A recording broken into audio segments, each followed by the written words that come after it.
National income है 800, ठीक है। मार्जिन प्रोपेंसिटी टू सेव दिया है, MPS is 0.3 and autonomous consumption short form में लिख रही हूँ कितना है 100। ध्यान से देखो, अब बस क्वेश्चन पेपर से हमें कोई लेना देना नहीं है। सबसे पहले फॉर्मूला याद करो, एमपीसी प्लस एमपीएस क्या होता है, इक्वल्स टू 1 होता है।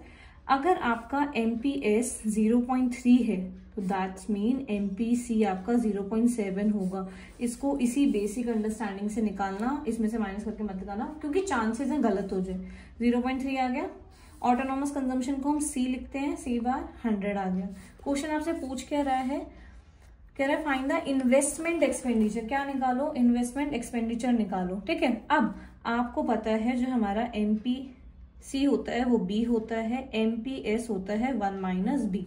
देखो इस फॉर्मूले से भी आ सकता है, अगर हमारा एमपीसी क्या है बी है plus MPS is equals to 1 है, तो जब आप एमपीएस निकालोगे तो 1 माइनस बी ही करना पड़ेगा ना।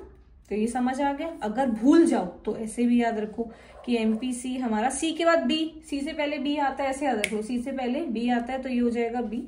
अब हमारे पास एमपीएस है, एमपीसी है 107, ऑटोनॉमस कंजम्पशन दी है। इन्वेस्टमेंट का फंक्शन क्या होगा, y is equals to autonomous consumption plus b into income plus investment, ये होता है।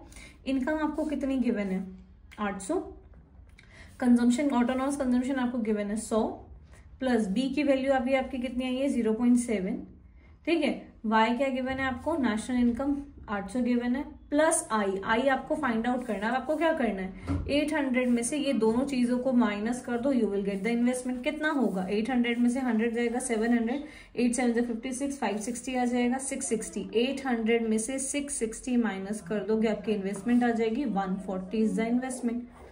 समझ आ गया, क्लियर है, 140 इज द इन्वेस्टमेंट।